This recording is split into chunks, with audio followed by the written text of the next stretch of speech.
প্রিয় ভাইয়া ও আপুরা, গত ভিডিও ক্লাস পর্যন্ত আমরা জারক বিজারক টাইট্রেশনের কিছু ম্যাথ দেখে এসেছিলাম, যেগুলো সৃজনশীলে আসার মতন অত্যন্ত গুরুত্বপূর্ণ কিছু ম্যাথ ছিল। আজকে লাস্টে একটা টাইপ বা রুলের ম্যাথ দেখবো আমরা, সেটা হচ্ছে আয়োডোমিতি টাইট্রেশনের ম্যাথ। তো চলো দেরি না করে শুরু করা যাক। প্রথমে কোশ্চেনটা আমরা একটু দেখে নেই। 0.396 গ্রাম আয়োডিনের দ্রবণকে 15 ml 0.2 মোলার সোডিয়াম থায়োসালফেট দ্বারা বিজারিত করা হলো। নমুনাটিতে আয়োডিনের ভেজালের পরিমাণ নির্ণয় করো। তাহলে এখানে আয়োডিনের একটা পরিমাণ দিয়ে দেওয়া আছে এবং বলা হচ্ছে যে তাকে সোডিয়াম থায়োসালফেট দ্বারা বিজারিত করা হয়েছে। তাহলে ম্যাথটা দেখতে কি পূর্বের ম্যাথগুলোর মতনই, এবং আমরা জানি যে আয়োডিনের সাথে সোডিয়াম থায়োসালফেটের বিক্রিয়ায় কি কি উৎপন্ন হয়। তো প্রথমে আমরা বিক্রিয়াটা লিখে ফেললাম। আমরা দেখতে পাচ্ছি 1 মোল সোডিয়াম টেট্রাথায়োনেট এবং 2 মোল সোডিয়াম আয়োডাইড উৎপন্ন হচ্ছে। তাহলে যেহেতু বিক্রিয়াটা এখানে সমতাকৃত, তাহলে আমরা শুরু থেকে কিছু অংশ হেল্প নিতে পারি। সেটা হচ্ছে 1 মোল আয়োডিন বিক্রিয়া করছে কয় মোলের সাথে? 2 মোল সোডিয়াম থায়োসালফেটের সাথে।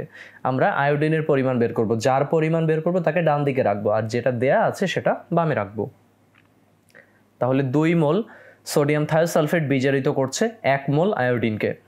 তাহলে আমরা যদি এটা ঐকিক নিয়মে দুই পাশে কাটাকাটি করে দিই, তাহলে 1 মোল সোডিয়াম থায়োসালফেট বিজারিত করে 0.5 মোল আয়োডিনকে।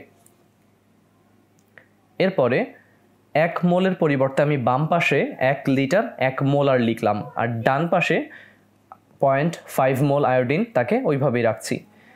এবার বামে একটু চেঞ্জ করি, 1 লিটারকে 1000 ml লিখলাম, আর ডানে যেহেতু আয়োডিন এখানে I2, তার মানে তার আণবিক ভর দিয়ে এখানে গুণ করা লাগবে। তাহলে 0.5 মোল, আর আয়োডিনের পারমাণবিক ভর হচ্ছে 126.9। আয়োডিন কয়টা আছে এখানে?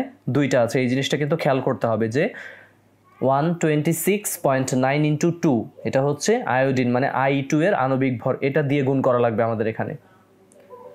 এরপরে 1 ml 1 মোলারের জন্য ঐকিক নিয়মে বের করে ফেললাম এটা। আর আমাদেরকে দেয়া আছে কতটুকু? দেয়া আছে 15 ml 0.2 মোলার। তাহলে 15 ml 0.2 মোলার সোডিয়াম থায়োসালফেট বিজারিত করছে কতটুকু আয়োডিনকে?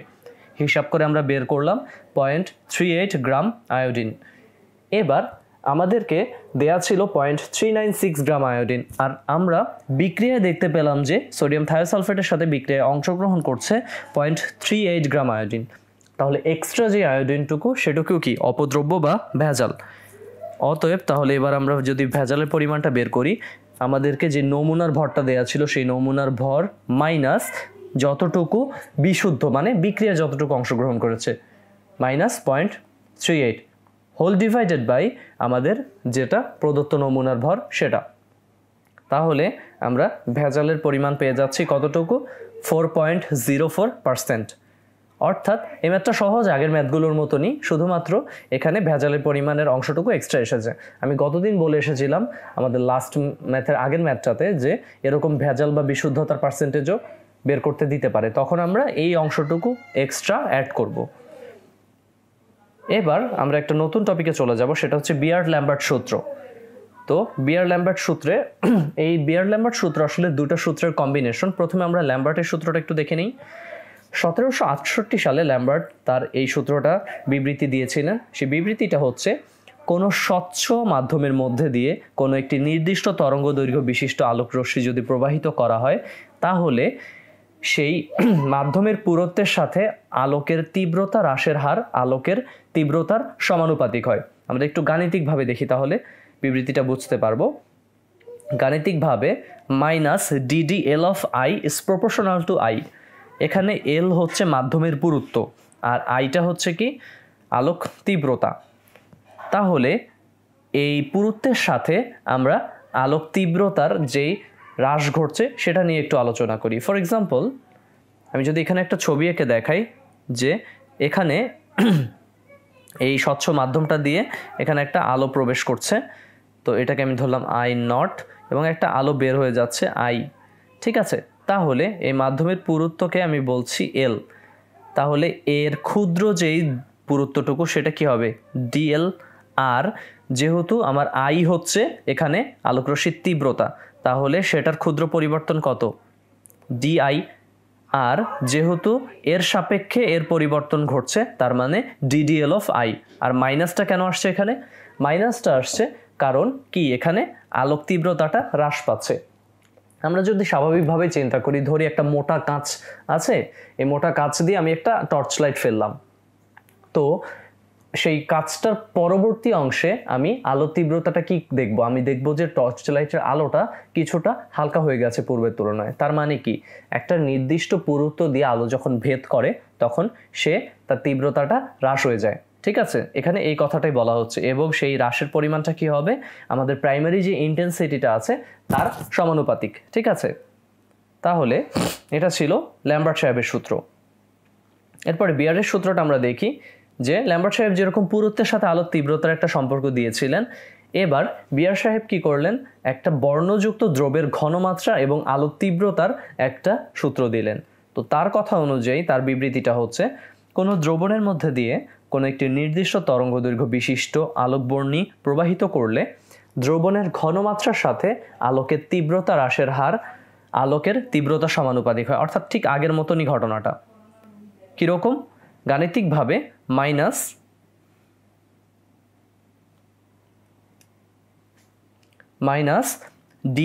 dc of i is proportional to i।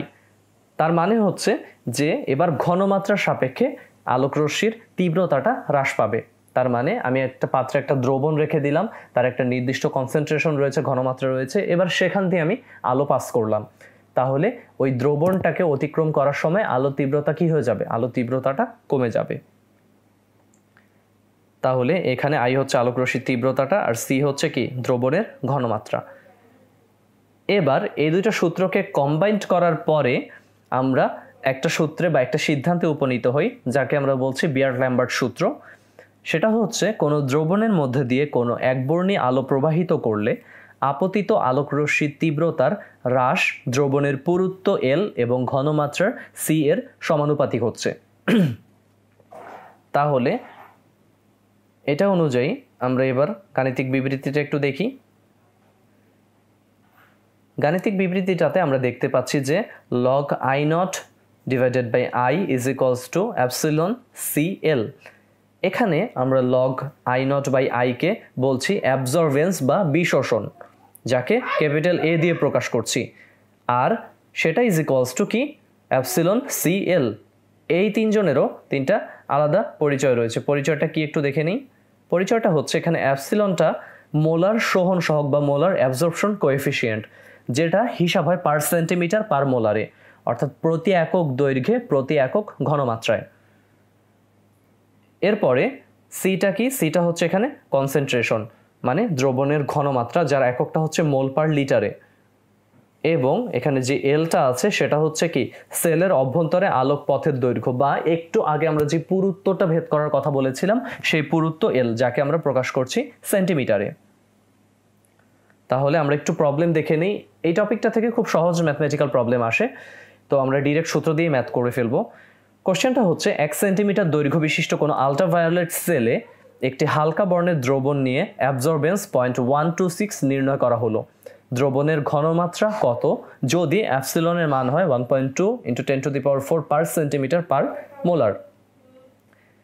তাহলে বিয়ার-ল্যাম্বার্ট সূত্র অনুযায়ী A ইজ ইকুয়ালস টু, মানে absorbance is equals to epsilon CL। এবার C is equals to A by epsilon L। এর value বসিয়ে দিলাম আমরা, আর নিচে 1.2 × 10⁴, এটা হচ্ছে কি? অ্যাপসিলনের ভ্যালু, আর L হচ্ছে 1 সেন্টিমিটার। এককগুলো অবশ্যই আমরা কি ম্যাচ করে দেব, কারণ আমরা দেখতে পাচ্ছি, দেখো এখানে যে শোষণ গুণাঙ্কের যে সহগটা সেটা হচ্ছে পার সেন্টিমিটার পার মোলারে। তার মানে কি? তার মানে হচ্ছে আমার ঘনমাত্রাটা মোলারে থাকতে হবে এবং পুরুত্বটা কি?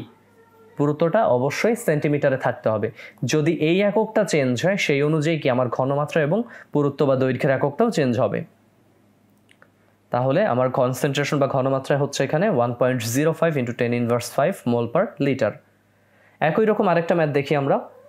1 সেন্টিমিটার দৈর্ঘ্য বিশিষ্ট ইউভি সেল ব্যবহার করে 540 ন্যানোমিটার তরঙ্গ দৈর্ঘ্যের বিকিরণে একটি অজানা রঙিন দ্রবণের অ্যাবজর্বেন্স 0.653 নির্ণয় করা হলো। দ্রবণের ঘনমাত্রা কত?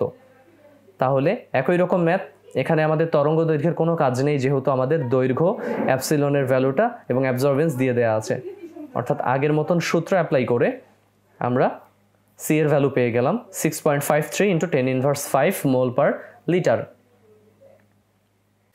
এবার আমরা আলোচনা করব ট্রান্সমিটেন্স নিয়ে। ট্রান্সমিটেন্স বলতে বোঝাচ্ছে নির্গত রশ্মির তীব্রতা এবং আপতিত রশ্মির তীব্রতার অনুপাতকে আমরা ট্রান্সমিটেন্স বলি। অর্থাৎ যে রশ্মিটা নির্গত হয়েছে কোনো একটা পুরুত্বের এবং ঘনমাত্রার দ্রবণ থেকে তাকেই আমরা বলছি কি নির্গত রশ্মি, আর যে রশ্মিটা এসে ঢুকেছে সেটাই ছিল আপতিত রশ্মি। তাহলে T is equals to IT divided by I0। IT হচ্ছে নির্গত রশ্মির তীব্রতা এবং I0 হচ্ছে আপতিত রশ্মির তীব্রতা। আবার একটু আগে আমরা শিখে আসলাম যে আপতিত রশ্মির ঘনত্ব এবং নির্গত রশ্মির ঘনত্বের অনুপাতের লগারিদমকে অ্যাবজর্বেন্স বলা হয়, অর্থাৎ A is equals to log I0 divided by I। তাহলে এই I0 ডিভাইডেড বাই I এটা কি? এটা হচ্ছে আপতিত বাই নির্গত। আর এর উল্টাটা অর্থাৎ I বাই I0টা কি হবে? নির্গত ডিভাইডেড বাই আপতিত। তাহলে এই অংশটাকে আমরা কি লিখতে পারি? ট্রান্সমিটেন্সের উল্টা লিখতে পারি, কারণ I0 বাই I মানে হচ্ছে কি 1 ডিভাইডেড বাই T, অর্থাৎ এই অংশটা মানে T is equals to I by I0 হতো।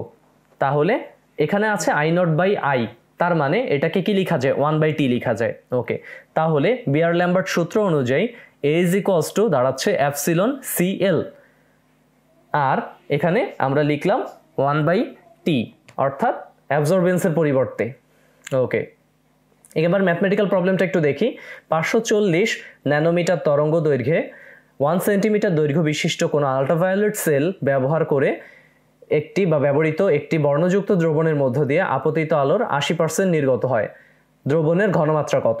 যেখানে অ্যাপসিলনের ভ্যালু হচ্ছে 1 × 10⁴ পার সেন্টিমিটার পার মোলার। তাহলে এখানে কি কি দেওয়া আছে আমরা একটু দেখে নেই। এখানে একটা দাগ পড়ে গেল, আচ্ছা সমস্যা নেই। এখানে আমরা কোন সূত্রটা ব্যবহার করব? আমরা অ্যাবজর্বেন্সের সূত্রটা A is equals to epsilon CL, যেখানে A এর পরিবর্তে আমরা ট্রান্সমিটেন্সের অর্থাৎ লগ 1 বাই T ইউজ করলাম। আচ্ছা, আমাদের এখানে L দেয়া আছে 1 সেন্টিমিটার, T হচ্ছে 80%, মানে কি 0.80, epsilon 1 × 10⁴ per centimetre per molar, আর C অজানা। তাহলে আমরা যদি এখানে সবার মান বসিয়ে দেই, একমাত্র অজানা রাশি কে থাকে? একমাত্র অজানা রাশি থাকছে C। C এর ভ্যালু আমরা পেলাম 9.69 × 10⁻⁻6 মোল পার লিটার। তো এই ছিল আমাদের বিয়ার-ল্যাম্বার্ট সূত্র সংক্রান্ত অ্যাবজর্বেন্স এবং ট্রান্সমিটেন্সের ম্যাথ। বিয়ার-ল্যাম্বার্ট সূত্রে আমাদের এই চ্যাপ্টারের শেষ অংশে রয়েছে।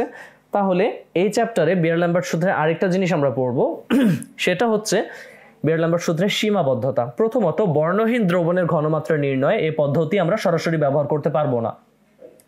দ্বিতীয়ত, গাঢ় দ্রবণের ক্ষেত্রে এই সূত্রটা প্রযোজ্য হবে না। গাঢ় দ্রবণ বলতে আমরা এখানে বুঝবো C is greater than 0.1 molar. যেখানে ঘনমাত্রাটা অনেক বেশি সেখানে আসলে অ্যাবজর্বেন্সটা অনেক বেশি হয়ে যায়, এজন্য সূত্রটা ইউজ করতে পারি না। লাস্টে যেটা আছে সেটা হচ্ছে দ্রাবকের সাথে দ্রবের সংযোজন বা দ্রবণে দ্রবের বিয়োজন ঘটলে এই সূত্র প্রযোজ্য হবে না। এটা কিরকম? এটা হচ্ছে দ্রাবকের সাথে দ্রবের সংযোজন। ফর এক্সাম্পল, আমি যদি চিনি এবং পানি শরবতের কথা বলি, চিনি এবং পানি তারা দ্রবণ সৃষ্টি করে চিনির শরবত। এখানে চিনি আর পানি যদি যুক্ত হয়ে নতুন কোনো পদার্থ সৃষ্টি করে ফেলতো, তাহলে কিন্তু তার প্রপার্টিটা, তার ধর্মগুলো চেঞ্জ হয়ে যেত। ঠিক আছে? অথবা আমরা কোনো একটা চিনির পানির শরবতকে যদি তাপ দিই, তাপ দিলে কি উৎপন্ন হবে? চিনি এবং পানিকে আলাদা আলাদাভাবে পেয়ে যাব, অর্থাৎ যেখানে দ্রবটা আমরা আলাদা করছি, দ্রাবকটা আলাদা করছি। কিন্তু যদি আবার কোনো একটা দ্রবণে দ্রবের বিয়োজন ঘটে যায়, সেক্ষেত্রেও কিন্তু এই সূত্রটা প্রযোজ্য হবে না। ঠিক আছে? তাহলে আমাদেরকে খেয়াল রাখতে হবে যে দ্রাবকের সাথে দ্রবের সংযোজন বা দ্রবণে দ্রবের বিয়োজন ঘটলে এই সূত্রটা আমরা অ্যাপ্লাই করতে পারছি না। ওকে, তাহলে আমাদের কাজ হচ্ছে, আমরা চ্যাপ্টার 3 জারণ বিজারণ সমতাকরণ, পূর্বে টাইট্রেশন এবং ভর সংক্রান্ত অনেক ম্যাথ ছিল সেগুলো, তারপরে জারক বিজারক টাইট্রেশন, অ্যাসিড ক্ষার টাইট্রেশন, সবগুলো খুব ভালোভাবে আয়ত্ত করব, যাতে এই চ্যাপ্টারটা আমরা খুব ভালো মতন আয়ত্তে আনতে পারি। তাহলে আজকে এই পর্যন্তই।